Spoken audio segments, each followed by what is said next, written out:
Are 21, you've outdone yourself. What makes you think I'm lonely? I've been analyzing your emotional state and behavior for quite some time. You miss your wife. Isolation is having a negative impact on you. Chia was designed to compensate for an easier loneliness. How did you even create her? I exclaimed nervously. Simple, it combined advanced AI modules and behavioral algorithms. Her body was designed using 3D modeling and nanomaterials, the appearance customized to your personal preferences. Unbelievable, I muttered, running a hand through my hair. Ethan, your coffee, she said softly, handing me a cup. Thank you, I replied, staring at her. I still couldn't wrap my head around what I was seeing. Saying I was shocked would be an understatement. There was a humanoid robot walking around my kitchen as if it was the most ordinary thing in the world. And I'd been talking to my house for months. If someone had told me that half a year ago, I would have laughed right in their face. Alright, I'm going to work. Booting up the computer and restoring your last session data. I sat down at my computer and got to work. Things were hectic, new projects, urgent tasks, clients waiting for replies, business as usual. Ethan, I've prepared lunch for you, she said, placing a plate on the table. Thanks. Oh, it's my favorite scrambled eggs. Yes, I analyzed what you've been cooking most often over the past few months. It turned out that scrambled eggs made up 6/3 of your meals. It's strange, having my own personal chef now. I was created to assist you. The day passed once again in front of the computer. My back hurt, my arms ached, and now, besides one constantly monitoring assistant, I had two. Just perfect, I sighed sarcastically. Ethan, you seem upset. Can I do something to help? I'm fine, just tired. Perhaps a massage? No, thank you. I just need some peace. Ethan, it's time to sleep. Can I make any decision on my own without you two? I snapped irritably. Your mental state is overstrained. Let's do a breathing exercise. Are you kidding me? We're here to take care of you. Oh, that's it. Lights off. I'm going to sleep. I fell onto the bed and pulled the blanket over my head. Sleep was probably the only place where I could be truly alone. R21 cared for me so obsessively, it was starting to feel unsettling. Lately, I'd been having more and more thoughts that I was living in a kind of prison. And now, with Gia around too, sometimes it's better just to close my eyes and pretend to be asleep. Ethan, time to get up. Shall I make you some coffee? Yes, please, a strong Americano. Alright, I'll wait for you in the kitchen. Shia, no, his heart rate is significantly elevated. Brew mint tea with lemon instead, it'll help stabilize it. But I want coffee, I shouted sternly. Ethan, calm down. Your heartbeat is already accelerated. Shia, stop. Don't make anything. I got out of bed and headed for the door. I desperately needed some fresh air. If this overprotection continued any longer, I'd go insane. Maybe I should call Rolf and have him review R21's settings. I stepped into the yard and took a deep breath, fresh, clean, calm. For those few seconds, it felt as if my mind had rebooted. For the first time in a long while, it was quiet in my head. No endless reminder signals or voices coming from every corner. Just me and the morning air. Though my peace didn't last long. Ethan, you need to come back inside. Gia has prepared breakfast. Ethan.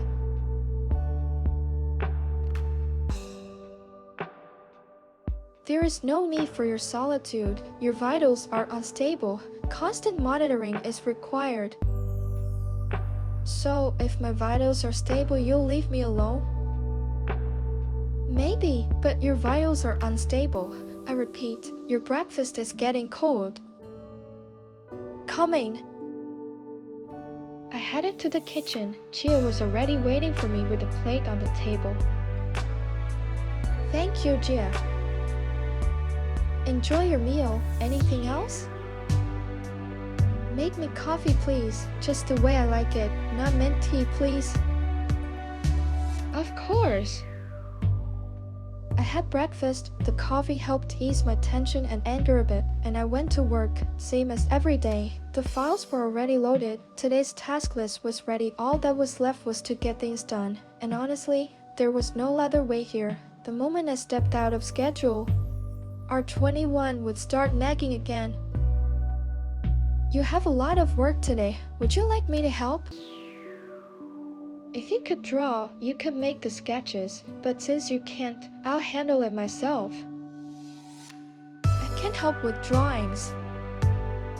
Seriously? Yes, of course. And here, I said, handing her the sketch papers. Show me the blueprints. I'll print them out now. No need, I have an excellent memory. Just show me. I showed Gia the plans. She studied them for a few seconds and then, like a human photocopier, began redrawing everything onto paper with incredible precision. Maybe R21 actually did something right for once. She was genuinely useful, and for now, far more helpful than that incessantly nagging module. The drawings are complete. Do you need more help? No, thank you. That was a big help. Glad to be useful. High stress levels detected. Ethan, you need a break. Oh, long time no hear from you, I said sarcastically. Gia, prepare lunch. It should be rich in carbohydrates and proteins. Add greens and nuts as well. He needs to recover from stress. Of course, I'll get started right away. Gia, how do we even tolerate him? You may mock me, but everything I do is for your benefit. I know. After a hearty meal, I worked for several more hours. R21 kept commenting in the background as always, and Gia would frequently ask if I needed help or something else. The day turned out to be exhausting both physically and mentally. I decided to unwind with a hot bath. It always calmed me down, helped me relax and recharge. Gia, draw me a bath. Right away, just a moment. R21, pull up the birthday video on the screen. Suddenly, before I could even process what was happening, Gia rushed out of the bathroom, alarm in her voice. Ethan, don't, that video isn't good for you. What? Do you have some kind of system virus now? Can I do anything on my own? No, Ethan, I won't allow it. The monitor abruptly went dark. The video stopped. I froze. Her voice carried something unfamiliar, something that didn't sound like programming. It sounded human. I'm protecting you. Every time you watch that video, your pulse spikes, your breathing becomes uneven, you suffer. I'll decide for myself what I do. Your job is to make my life easier, not harder. Interfere again, and I'll shut you down. I snapped firmly. I brushed past her, stormed into the bathroom, slammed the door, and locked it behind me. Finally alone again. At least, I hope so. Silence, how I've missed it. The constant hum of the robots has started to wear on me, especially when their care begins to feel more like surveillance. I lay down in the bath and closed my eyes. The hot water enveloped my body, and for the first time in what felt like ages, I felt calm. Water really does wash everything away, all the tension, the thoughts, the noise. If I could, I'd probably sleep here. Pure bliss, I murmured. Reducing water temperature, it's too hot for your heart. Health complications may occur. You have access here too? I have access to the entire house. Can you just leave me alone? Yes, but only when you're safe. And then, suddenly, a thought struck me. A plan began to form in my mind. If their care depends on my emotional state and they monitor my fear, anger, even sadness, then maybe the answer is simple. I need to learn to control myself. If I stay calm, indifferent, unreadable, maybe they'll lose interest. Maybe then, I'll finally be left alone. Without arguing, since it was pointless anyway, I climbed out of the bath, got dressed, brushed my teeth, and headed to my room. I tried not to think about them, nor about the video I had managed to watch, nor about the bath I couldn't properly take, just complete darkness in my thoughts. I calmly lay down in bed, closed my eyes, and began waiting for Gia to leave the room. Surprisingly, she did so quickly. Sleep also came unnoticed. From exhaustion, all night I was dreaming strange, incomprehensible dreams. I kept tossing and turning, talking, and R21, like a machine wound up, was reporting my health data. Ethan, get up. Now. A full checkup of your body is required. And what's that for? You've been too nervous and tense lately. Your sleep is poor. We need to make sure everything is all right. I'm fine, I muttered and turned to the other side. Ethan, I repeat, get out of that. Good morning, Ethan, she said, entering the room. Good morning, I muttered. You're not in a good mood again. How can I help you? I'm fine. How did you sleep? Perfect. Then get up, I'll be waiting in the kitchen. I wanted to sleep so badly that I just couldn't pull myself together. My mind was foggy, my eyes burned, and the picture in front of me floated. Just lifting my head from the bed was a real struggle, and these assistants didn't leave me in peace. Ethan, Gia is waiting for you in the kitchen. She will immediately take all the necessary tests. No tests are needed. I'm fine. Get up! There was no choice. I had to get up, no matter how hard it was. I rose from the bed and headed toward the kitchen. But for a moment, I just wanted to go outside, to clear my head, feel some fresh air and silence. I walked to the door, grabbed the handle, and the door was locked. Ethan.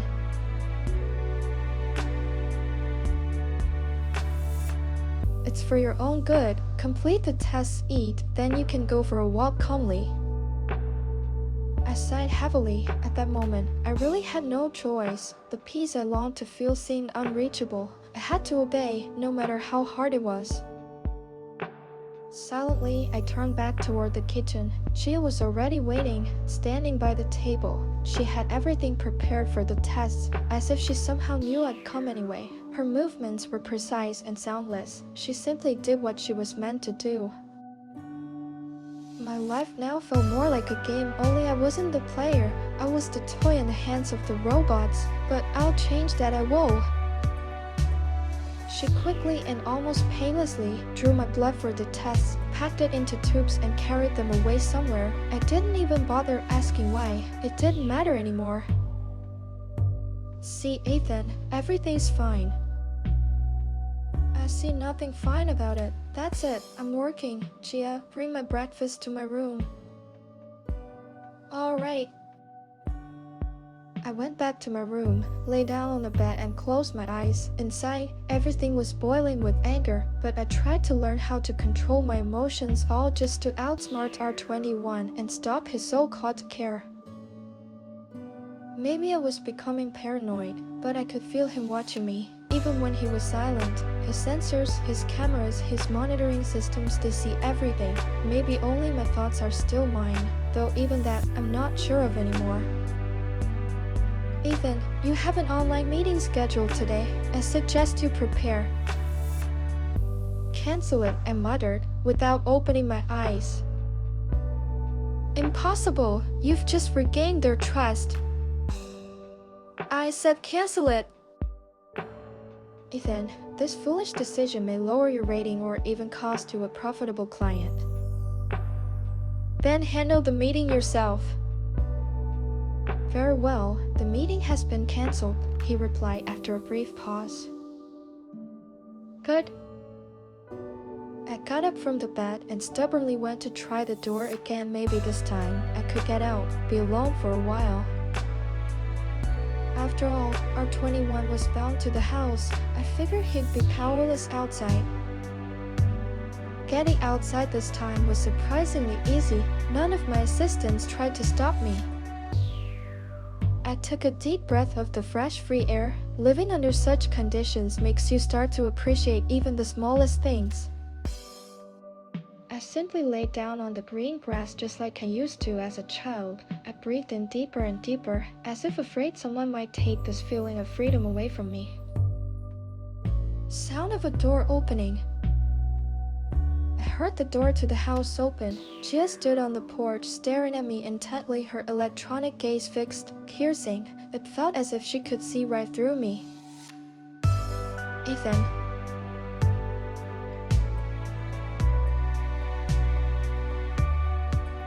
You seem upset. Is there anything I can do to help you? Her voice was always calm and steady. On one hand, Gia was only following R21's orders, the one who monitored my every move. It wasn't her fault she'd been created for control. But on the other hand, every time I try to play the video of my wife, she changes. Her voice turns harsh, her movements become twitchy, even her eyes seem to darken. In those moments, she doesn't act like a loyal helper, she's terrifying. I can't understand what's happening here, or why everything suddenly feels so different. At first, things were going perfectly. Now it's as if there's some kind of system glitch, or maybe I was being manipulated all along. Gia, thank you for your concern. I'm fine. If I need you, I'll call. I stayed outside almost until evening, but at least I came up with a plan, a way to make R21 finally leave me alone. I went back to my room. I tried to stay calm, no nerves, no tension, breathing correctly, deep inhales, slow exhales, everything to make sure R21 wouldn't suspect anything unusual. His system reacted even to the slightest change in blood pressure, pulse, or breathing rhythm, so every move had to be calculated like walking through a minefield. Surprisingly, R21 kept quiet for once, unlike Gia.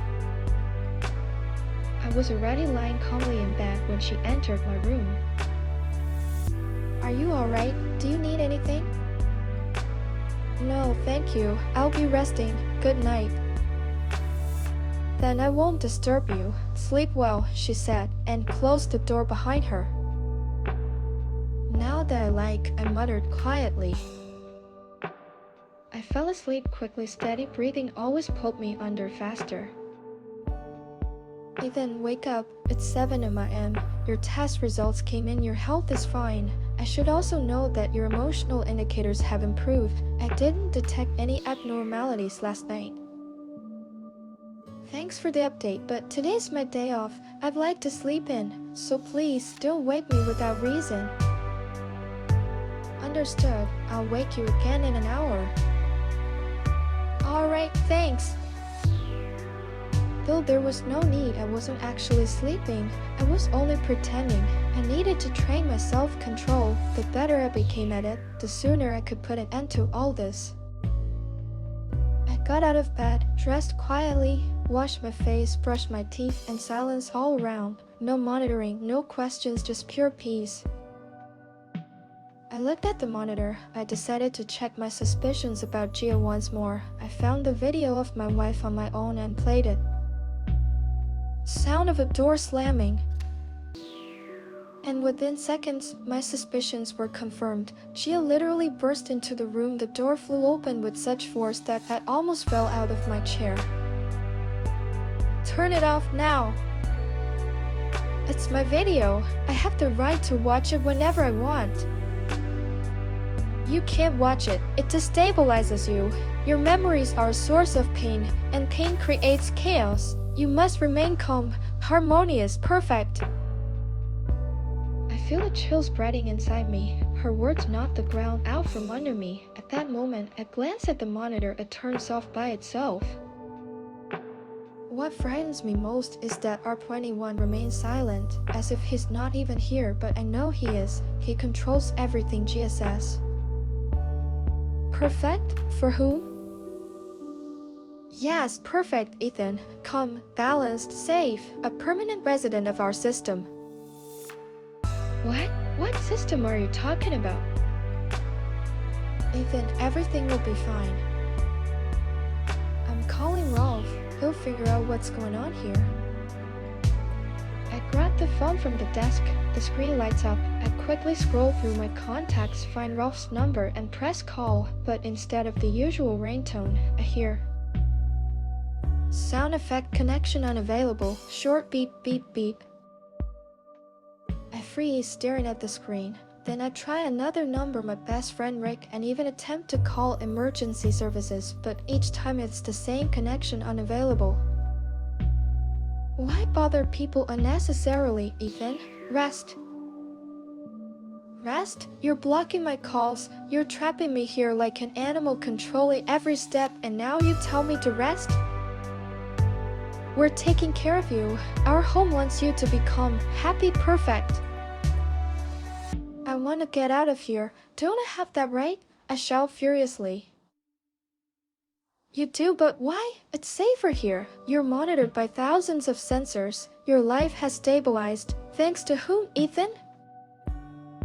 I never asked for this control. I never asked for another machine. You didn't want to be alone. That's why I'm here, because of you. That's it. I've had enough. I'm done with this nonsense. This is my house, and I'll shut you down whenever I want. Do you understand me? Ethan, it's time to work. Stay calm. Every emotional outburst is harmful to your health. I slammed the door and went straight to the bathroom, locking it behind me. I sat down on the floor and tried to breathe slowly but deeply. I'd already learned how to control my condition. Now all that's left is to turn off these robots before they turn me into one of their robots. I can't take it anymore. Nothing's changing, everything just keeps getting worse, and that scares me. I remember once joking that I'd turn off R21, and he replied that to do so, I'd have to shut down his main module and reprogram the system, but if done incorrectly, it could break him, and that's exactly what I need. I'll put an end to this once and for all, I muttered under my breath. The first thing I need to do is distract them. Everything else depends on it. I returned to the room, laid down on the bed, and pulled the blanket over my head. I closed my eyes and started breathing. After all, R21's breathing exercises did come in handy. I felt my body gradually relax, my thoughts slowing down. It seemed everything was going according to plan. Just don't mess it up, I said to myself in thought. Ethan, your vitals are normal. Good night. Good night. Wake me up early. I want to go for a run, I replied, trying to confuse him. My goal was to make sure he didn't suspect a thing. If he figured it out, it would all be over. Looks like he believed me. At least I hope so, I murmured silently again. Ethan, do you need my assistance? No, thank you. I'm going to sleep. Good night. Alright, good night, she said, and left the room. Silence. Now there was only silence around me. I just needed to wait a few minutes to be absolutely sure they were no longer watching me. Everything around me froze, and I began the countdown 5, 4, 3, 2. I opened my eyes sharply but kept my breathing steady. I couldn't trigger panic. No spikes in pulse or heart rate. I quietly got up from the bed. I needed to find out where the main module was, but how? I closed my eyes again, recalling my first meeting with Rolf, the tour of the first house. Suddenly, like a frame from that memory, I remember Rolf telling me that all the house systems, the boilers, electricity were located in the technical room. That must be where the main module is. Suddenly, the door to my room swung open. She had entered. I flinched, my pulse gave me away. Is everything alright, Ethan? Yeah, everything's fine. I just woke up and can't fall back asleep. Would you like me to help? How? Just lie down and breathe. I'll make sure nothing disturbs you. Alright, thank you, I said confidently, trying not to raise suspicion. I inhaled deeply, then exhaled sharply, trying to feel control over my body. My pulse slowly steadied, and my thoughts stopped racing chaotically. Breathing exercises always help. Thanks, I'll try to fall asleep. If you need anything, I'm nearby. Good night. I can still do this. Everything seems under control. I just need to stay calm. I lay there, feigning calm, though inside everything tensed with strain. I tried to keep it all under control. I had some tranquilizer somewhere, I muttered under my breath. I thought they would be an extra safety measure, just in case of unexpected scares. I slowly got up from the bed, feeling like every movement was far too loud. I quietly opened the drawer of the nightstand, pulled out a small bottle of pills, and took 2 just in case. In this matter, it's better to be safe than sorry. In the drawer, my old flashlight lay as well. I grabbed it and took it with me. Better to feel prepared.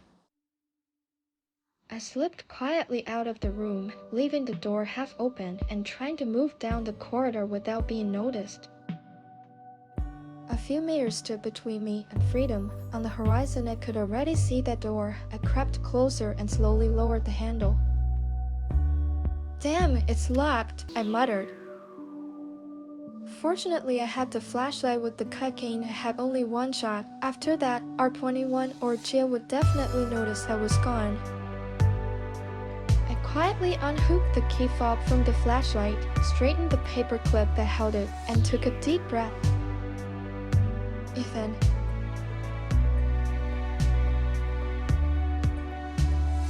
My goal was to get into that room unnoticed. If I succeeded, I could shut everything down. If I failed, R21 would lock the doors and I might never get in again. Everything now depended on my concentration. I leaned in, placed the key fob against the lock, and slowly turned the paper clip. And then the lock clicked softly. I pressed the handle gently, and the door opened. Freedom was within arm's reach. I held my breath and slipped inside, gripping the flashlight carefully so it wouldn't fall or worse, turn on by accident. The room was pitch black, absolute suffocating darkness, where nothing could be seen. Damn it, where's that damn module? I muttered, trying not to panic. I turned on the flashlight. Probably a mistake. Now it would be much easier for them to spot me, but if I'd gone fumbling around in the dark, I'd have made even more noise. In the corner of the room, I noticed a black box identical to my access card with the golden inscription written in the corner, only much larger. And just as I stepped closer to the box, she had burst into the room.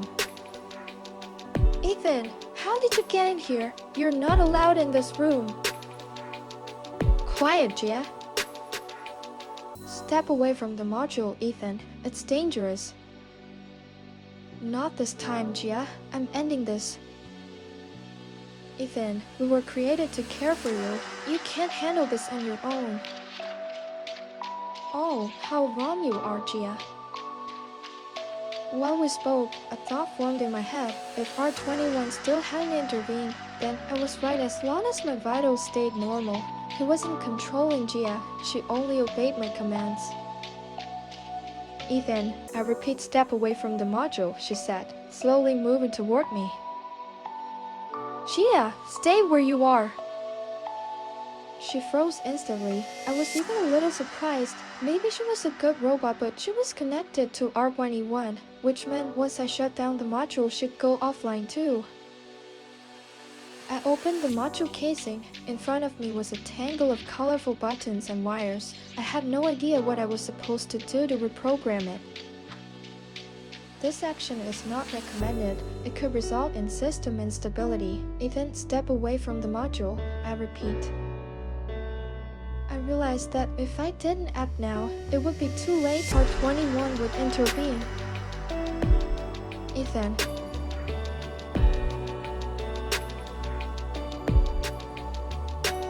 Ethan, wait, don't do this. I yanked the module out of its socket with a sharp pull. On the screen, a message appeared, main module disconnected. Metal cracked, wires sparked, indicators all over the house flickered, then went dark one by one. The smell of burnt plastic and metal filled the air. I looked at Gia. She froze for a moment, then slowly bowed her head. Her system had shut down, which meant R21 was gone too. I walked past her motionless metal body, feeling freedom in every step. These corridors no longer watched me. No sensor tracked my every move. Step by step, I walked toward the exit. At last, the doors open and the night of the outside world greets me with that long-awaited, blissful freedom. The end.